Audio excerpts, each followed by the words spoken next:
Today we're going to be talking about the things that we appreciated the other person doing when we dated. I don't want to mince words. I don't want to waste time. I want to tell her this so that we can either quickly find out that, oh, this could go somewhere, or quickly find out that it wasn't the right fit. When you're dating someone, you're kind of always in the back of your mind like, oh, we're just dating, like this could end, like something could end this. We dated back in 2017.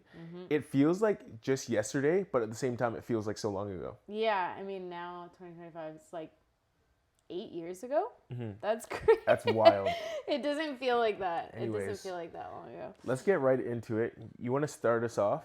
Okay, so we're gonna share two things each. Yeah. Of what we appreciated the other person doing. Okay, yeah, I'll start off with one thing. Okay. What I really appreciated that you did when we were dating is that you were so straight up with how you felt about me. And I just loved it. I loved the confidence that you brought. I loved just the way you were so clear and how you felt about me. I never had to guess, I guess. You never like tried to be mysterious or like hard to get or something. You were just like, no, I like you. I'm interested in you. I want to get to know you. And I feel like at every step of the way, you told me how you felt. And that just, for me, helped me to find a lot of like rest in our relationship because I never had to be guessing. And the context there is like, I had ended a long-term relationship and I felt pretty clear on what I wanted in a person. And I also felt pretty clear on my aspirations in terms of timeline.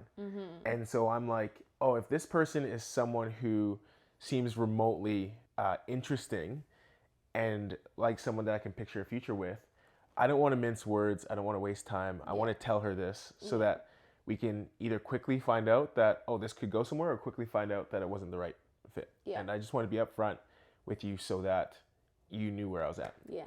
Okay, what was one of your things? Something that I appreciated about you, and I still appreciate about you, is that you're such a family person.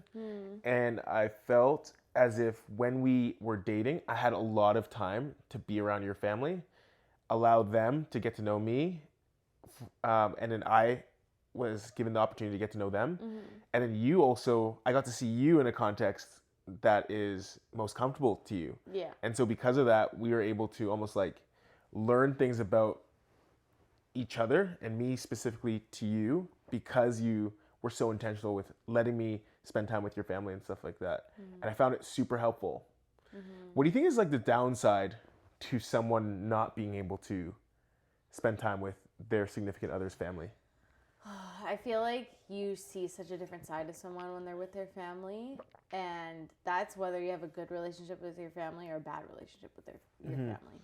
And so it's just, I think it's really important to see them in that environment. That's how they grew up. That's the people they've maybe spent the most time with in their whole life. Those people might know a different side of them than you've ever seen. So it's just, it's good if you are able to spend time with your family and your significant other, then that is ideal, I think. Yeah. What's the next one? Okay, the second one for me is I loved that, well, it was hard in the moment, but reflecting back on it, I loved that you always brought up like controversial topics or like big questions that we needed to discuss.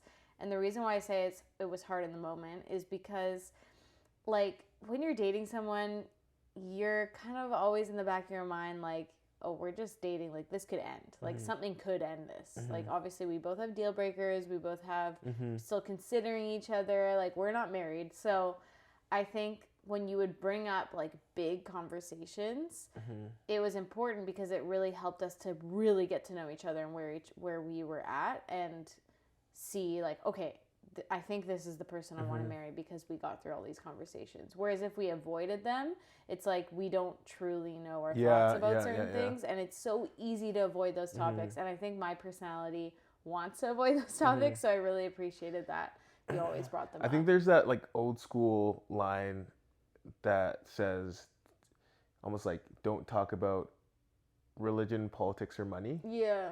And because there was a time where all that stuff was taboo, now it feels like more like I guess common practice for people to have some of those conversations. I don't know what that is, but it seems like more and more people will have conversations that do fall into the category of religion, politics, or money. But I think when it comes to relationships, especially if you're with someone who you're picturing a future with, those topics can't be taboo because those it's like in those different topics that you get to see what someone really values, and you can't find out what someone values without talking about those topics. It's true. So it's important for you to like approach those head on and go like, what do you really think about this social issue, or what do you really think about saving and investing, or what do you really think about religion, and what does that mean to you? And so I really want to hit those topics early on, so that if there's any like massive difference, we'd be able to catch it and adjust accordingly if we needed to. The last thing that I appreciated that you did was you weren't shy about showing your emotion and showing your convictions. And I think that it's easy to almost like shield the person you're dating, especially early on, from emotional moments or from things that you really care about. But I was able to see what you valued through how you showed emotion and how you expressed your conviction. And I think that this came out through like family, this came out through when you won or lost, whether it be in school or at work or whatever. And so because of that, I feel like I was drawn closer to you, and I was able to get to know your heart and what you care about because you were so expressive in that way. So I think that, yeah, like what do you think about, I guess your experience is a bit of the opposite with me because I'm not crazy expressive, not crazy emotional. But what would be your reflections on one, where your head was at in terms of expressing conviction and emotion, and then how you experienced me in that same regard? Yeah, I think it took me a while to understand you. Like, for me, it's like if I really care about something and something goes wrong with that thing, like I'll cry about it. Like it's like 1 + 1 = 2. Yeah. So when that doesn't happen with you, I'm like, does he really care about? Like it took me a while to understand that you do really deeply care about things, and that just because you don't express it in the way that I do doesn't mean you don't care about those things. Yeah. So yeah, and then what was the other part of your question? Yeah, it was like when you, no, actually, I guess you answered both. Oh, I did. Like it was like how did you like think about your expressing that part of yourself to me, and then how did you receive me as someone who processes things a bit differently? I think expressing that part of myself to you, like for me, it's always hard to be like vulnerable in front of people like that. But I think it kind of comes to a point where I can't like hide it. Like I can't like hold that part of me back, I guess. And so when we are talking so much and getting so close, it's like it just comes to a point where I can't hide that from you anymore. It's like I'm just gonna show who I truly am. Yeah. Whereas I feel like I will come around to expressing the thing, but I'm just such an internal processor that sometimes it takes me longer. Yeah, and that's okay. To come around to that. That's really fine. You know what? Thank you. I needed that validation. Anyways, that's all for today. I would love for people to hit the comments with things that they've appreciated in dating relationships or currently appreciate in dating relationships, because I think that when we make it a broader conversation, we're able to help each other out as we navigate these complex relationships. And if you haven't already, make sure to like and subscribe. We'd love to have you